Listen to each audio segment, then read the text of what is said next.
Bismillahirrahmanirrahim. Assalamu alaikum. Hey everyone, stop scrolling. Here are three simple English sentences you can start using in your daily life. Let's learn them together. The first one is मैं थक गई हूँ या मैं थक गया हूँ. I am tired. What is I am tired and the full stop. मुझे समझ नहीं आया. I didn't understand.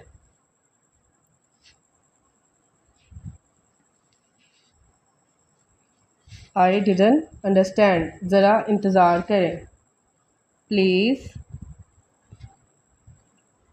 wait a moment. Now it's your turn. Use three sentences today and let me know in the comment which one you learned.